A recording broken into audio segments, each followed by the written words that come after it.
Welcome to Courtroom Quarterback, the experiences and thoughts of a court-martial defense attorney. Hey everyone, welcome back to an all-new episode of Courtroom Quarterback, the experiences and thoughts of a court-martial defense attorney with attorney Joseph Jordan, the founder over at the Jordan UCMJ Law Group. I am your host, Mike Leon.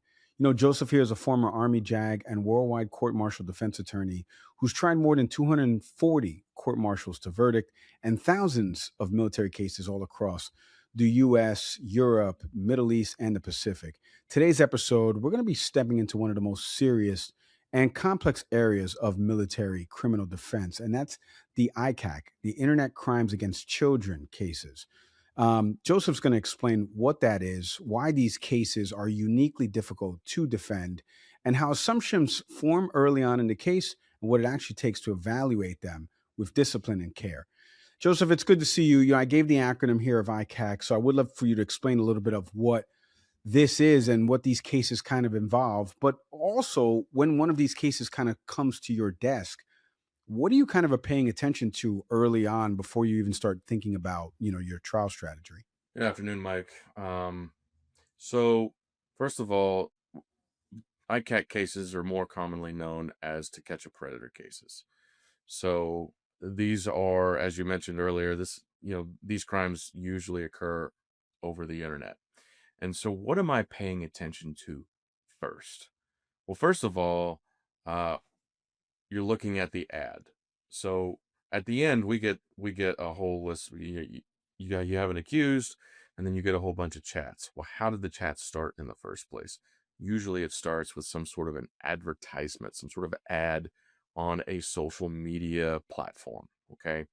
And so where is the ad at? Where is it located?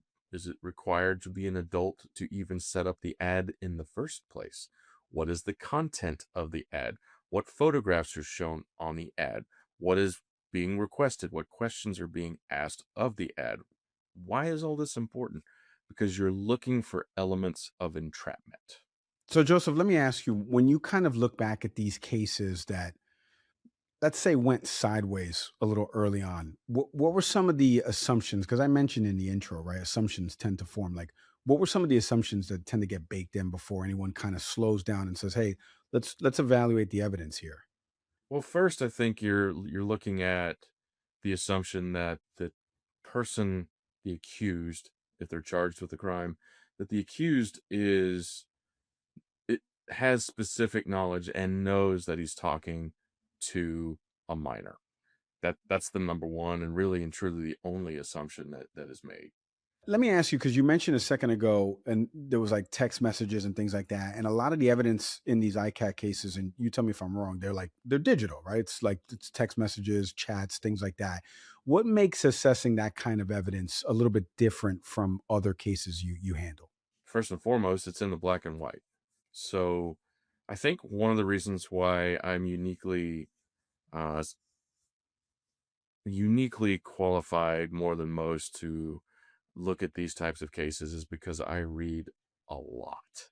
I read a lot, which allows me to formulate pictures in my mind, think about, and when I'm formulating pictures in my mind, as I'm reading a story, I'm thinking about tone, inflection, setting, all of those sorts of things. So when you get these chats, you have to read them. And I think when I look through these things, I'm trying to understand what's being said, what's the information being conveyed, what leads to the next part of the conversations. Conversations are like, it's like a pathway, you know, and depending on where you're going down the path, what signs you come up against will determine if you turn right, left, or what have you.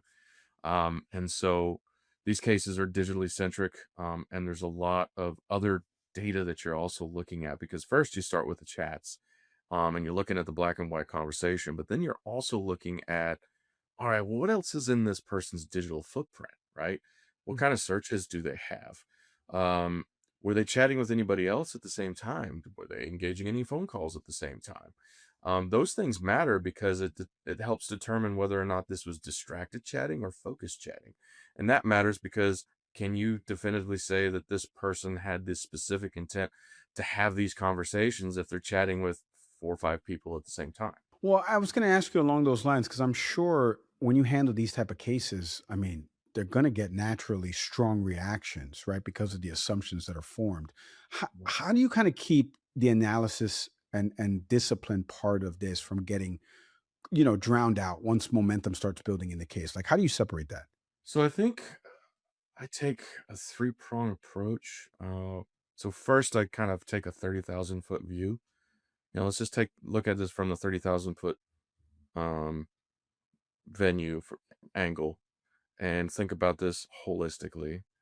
Then I place myself in the shoes of the client and think through, okay, what is the client experiencing at their level, right? And then I go to the client themselves and I say, okay, walk me through your experience, right? Um, it's easy if the chats are only happen in a few hours space and time. It's much, much more difficult when you're dealing with chats that are weeks, in some cases Mhm. months long.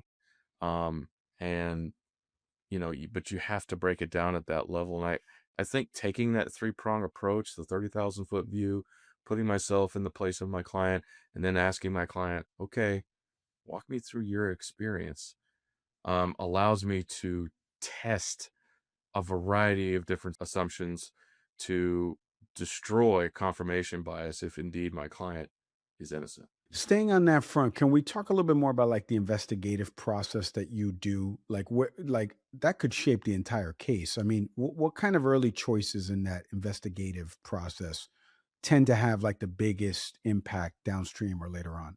Well, first, it's mastering the chats. Read the chats. Understand the rhythm of the chats. And then next, it's getting the right digital forensic expert on your team to verify a variety of different things, because sometimes the chats are with a real person. Most of the time, these cases are you're dealing with an agent, someone that's playing a kid. So then what are we looking at? We're looking at the training of the agent. We're looking at the way the agent presented themselves online. We're looking at the ad, as I mentioned before. How is that thing placed? How does it draw you in? So you're trying to establish known factors of entrapment to determine if you have them or not, in order to present a defense. So the training and education of the agent, there's a whole series of analysis that you do on the chats themselves from the agent's perspective and how they go through the chat process and the things that they're supposed to do. Do they, um, for instance, do they actually confirm that the person they're chatting with has verified the age? Do they provide what's known as quote unquote an off ramp, meaning, hey, we don't have to continue this, I gotta, those sorts of things, right?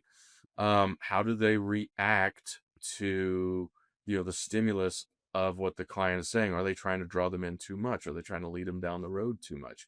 So those things matter. So you focus on the reality of the situation, because that's what the panel is going to be focused on as well. They're not going to be thinking about all of the intricacies behind the scenes in terms of the digital footprint. But again, I mentioned earlier, what else is the client doing during the chat? And does the client have a propensity for this? When you're looking at the evidence, is there child pornography on there, on the devices that they were chatting with, or do they have those types of internet searches that would lead you to believe that they're interested in children in the first place? That stuff matters too. Well, stay on the defense perspective there. You just said it. So, like, take us inside now. You're presenting this. These cases are especially difficult to kind of explain. Like, how do you do it without oversimplifying it or provoking these, or eliciting emotion from folks? Like, how are you putting this on? You keep it real, and depending on the case, you see what facts you have available to work with you. So if it's an agent, which 9 times out of 10, the cases that we take to trial, you're dealing with an agent who's on the other side chatting with your client. It's an easier sell to the panel, right? One, you the breath comes out of the room at this point, or you can put the oxygen back in the room, as it were, because uh, we're not dealing with a real child. All right, so no child to worry about. Let's just look at the facts here and see what we have to work with. And did the agents actually entrap your client, right? So keep it focused. What's the ball game, right? What's the Alamo? Where are we going with this?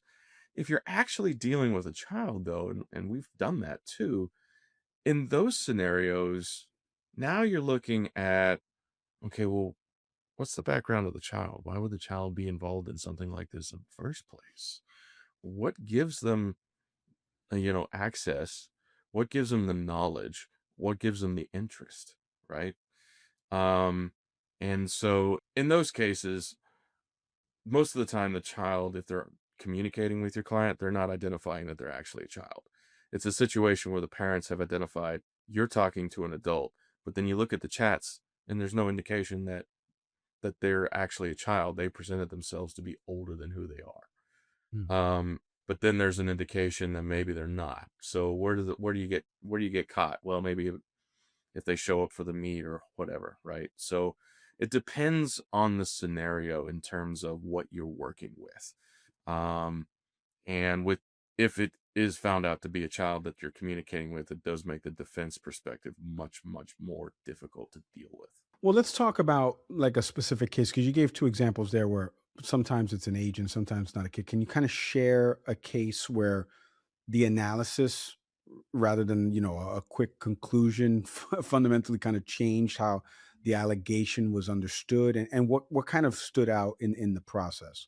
So in my last ICAC case, I was at Fort Drum.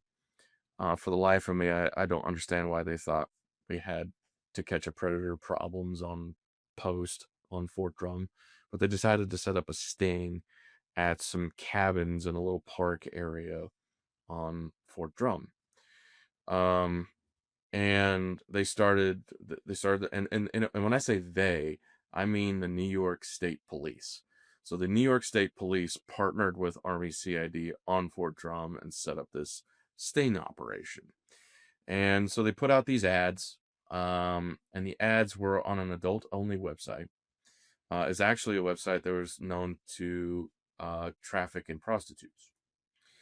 And so my client, as it turned out, was an individual who was he was a very experienced user of these online services for prostitution purposes. Um, and so when we looked at his chat in particular, it was a very short chat. It started like early in the day, hi, how are you? And that was it. And then in the afternoon, it was a very compressed time frame. And so I started to break down what happened in that compressed time frame. And one of the things that we found through looking at the digital forensic evidence was that he's got a bunch of chats going on. And so I had to sit down with him and like, hey, this is what the evidence is showing me, man. Who else were you talking to? And he was like, well, I was talking to like three other girls. Like, one of them I'd had sex with, and, I paid her for it, prostitute. And we started looking at the gaps of time where he's answering a question and then like 5 or 10 minutes would pass. And then, well, what's happening here? Well, we could plug in that he was messaging someone else. And so what it turned out was he was supposed to go on the day in question. He was supposed to meet with one individual. She said she wasn't going to be available for like another hour. So he was like, well, I want to go check this thing out. I don't know what it is. And you could tell through the chats that it was distracted chatting. He didn't ask for a photo, didn't send a photo of himself, didn't acknowledge the age of the person that he was chatting with, completely ignored that. Just like, hey, where are you going to meet? What time you want to meet? That was it. Um, and it wasn't the type of chats that I see in these cases where they're getting really nasty, where they're sexting, for lack of a better term, things of that nature. No exchange of photographs. And it was just a matter of, he thought he was just going to go meet someone and pay for sex. And that's what we were able to present. Not to mention the fact that we were able to show that he was indeed entrapped. He found this person on an unknown prostitution website, and we did the digging on that too. It surprised me that there was actually websites that the public has access to where you can meet someone for sex, and it's pretty clear you're paying them for it, right? So we put it all together. I had probably mentioned in a previous episode, 2 episodes ago, uh, where I talk about cross-examining the agent, like, do you speak English? That was that agent. He was very obstructionist. He thought he was the best thing since sliced bread. And we were able to, I was able to eviscerate him on the stand because he very clearly violated many of the basic tenets of how to do these chats properly.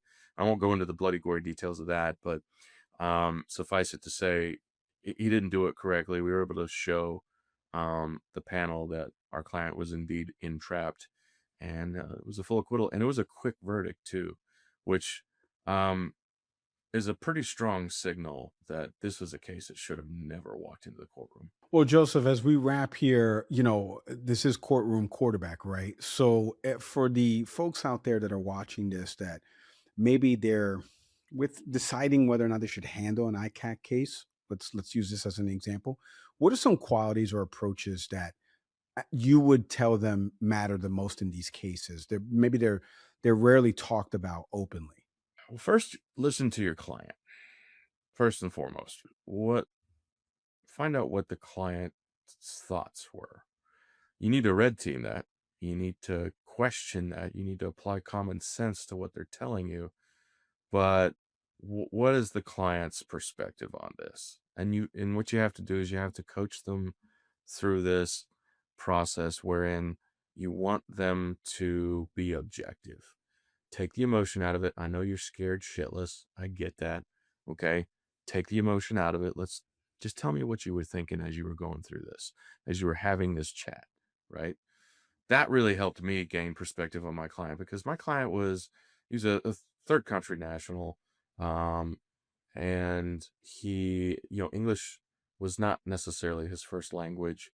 And he was timid, which surprised me given his occupation, and his size. He was a handsome, big fella, fit, but he was very timid. And so I really needed to understand what was going through his head. So, understand from the client's perspective, are they being reasonable? And you only get there through doing a lot of cases, that experience breeds judgment. And then with that judgment, you're able to make really good calls. So reps is what you need. You got to stack them. But as you're doing these cases, understand what the client's perspective is. Make sure you dig into the digital evidence, and look for what's not there, right? You can see what's there and get caught up in the emotion for what's there. But what people forget to do is look for what's not there. And in my client's case that I just talked to you about, there was no child pornography. There was no searches for anything of a nature that had to do with child sex. He didn't have a history of chatting with other people for this. So that's a big indicator that he has no interest in it, did not intend to meet or talk with a minor, and was indeed entrapped. Yeah. Well, Joseph, appreciate the time, the insights, explaining all this to the audience. Thanks as always. Thank you, Mike. Have a good one. And thank you to everyone out there for listening to this installment of Courtroom Quarterback with attorney Joseph Jordan. If you want to learn more about Joseph's worldwide court-martial defense practice, do me a favor right now. Visit jordanucmjlaw.com. And as always, one more favor, hit like, hit subscribe, leave a review, comment, share it with someone who needs to hear it. I'm Mike Leon. We will see everybody next time. Thanks for watching. Be sure to hit that like and subscribe button and leave us a review in the comments.